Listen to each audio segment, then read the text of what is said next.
करी सहाय। श्री राधा जी के कृपाते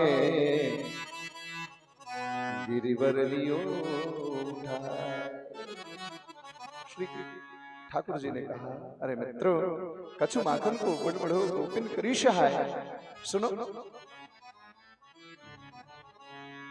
मैंने मक्खन मिश्री खायो बल बढ़ गए, पर सुनो, आप लोगों को मैं देखता हूं, तो जब मैं आप लोगों को देखता हूं ना टुकुर टुकुर, तो आप लोगों को देखते ही मेरा और बल बढ़ जाता है। महाराज श्री दामा ने कह दिया, अरे कन्हैया, याही थे तो हम सबरे, या समय दुबले पतले है रे, तो हमें देख करके सारी शक्ति छीड़ कर रहे हो यार। अरे कन्हैया को जैसे बोले, तो कन्हैया ने कहा, भैया कुछ बात नहीं, सब आप लोगों को आशीर्वाद है। एक मित्र ने कहा, सुनो कन्हैया, तुम थक गए हो, अपनी नीचे उंगली कर लो, कुछ देर तक हम अपनी अपनी लट्ठों को लगाए हैं। ठाकुर जी ने अपनी उंगली को ढीला किया, और जैसे किया ना, तो महाराज सबकी लट्ठे चिट्ट चिट्ट करके टूटने लगी। सभी लोगों ने चिल्लाए, अरे कन्हैया संभालो। ठाकुर जी ने पुनः संभाला। 7 दिन पूर्ण हो गया। जैसे 7 दिन पूरा हुआ, सामर्तक नाम के जो मेघ थे, उनका सारा जल खत्म हो गया। भैया इसका बेस डाउन करो, थोड़ा बेस डाउन करो, माइक वाले बोलो।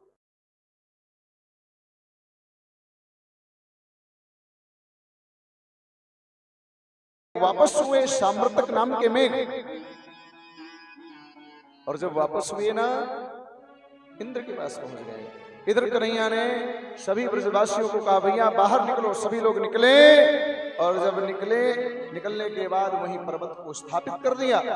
सभी लोग अपने अपने घर में, और मेघ जाकर के इंद्र से कहे, सुनिए स्वामी, हम लोग ब्रजमंडल गए, परंतु ब्रजमंडल की एक गली भी ना गिली भई। ओहो, इंद्र ने जैसे इस बात को सुना, बड़ा आश्चर्यचकित हुआ, और वहां से देखने आया। जब देखने आया तो बड़ा पश्चाताप हुआ कि मैंने अपराध कर दिया। क्यों? चूर्ण हो गया घमंड। तो इंद्र के पास एक गाय है जिसका नाम है सुरभि। क्या नाम है?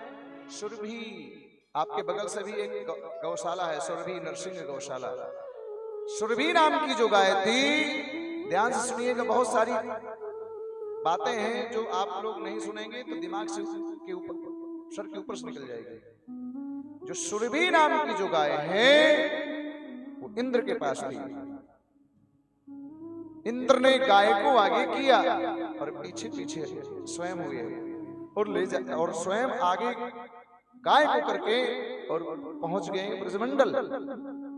देवराज इंद्र, और जाकर के कन्हैया के पास गए। तो गाय को क्यों आगे किया? इसलिए कि जब गाय का दर्शन करेंगे गोविंद ना, तो जितना सारा उनका क्रोध था या है, वो गैया को दर्शन करते ही सारा क्रोध नष्ट हो जाएगा। इसलिए माने सुरभि गाय को आगे किया इंद्र ने। और इंद्र ले जाकर के सुरभि गाय के दुग्ध से गोविंद का अभिषेक किया, और प्रार्थना किया, देवे वर्षति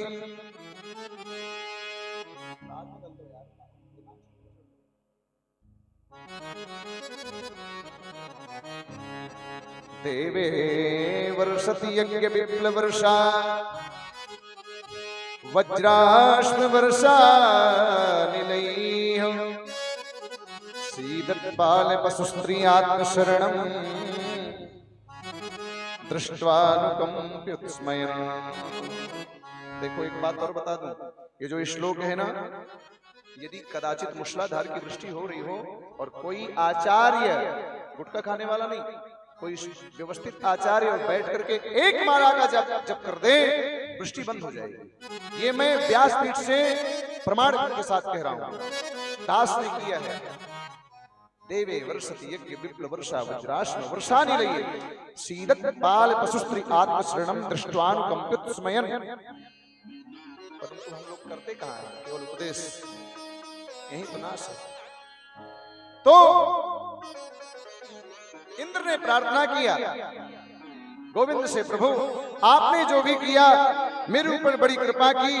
पिता गुरुस्तम जगतामधीशो दुरत्यया काल्यनुमान मृक्षति। प्रभु आप मेरे साक्षात साक्षात पिता तुल्य हैं। आज वही देवराज इंद्र जो समझता था ये ग्वाला कमार ग्वालिया है, आज वही पिता बना। देखो परंतु एक नियमावली है। श्री गोस्वामी जी भी लिखते हैं काहे रामचरितमानस में,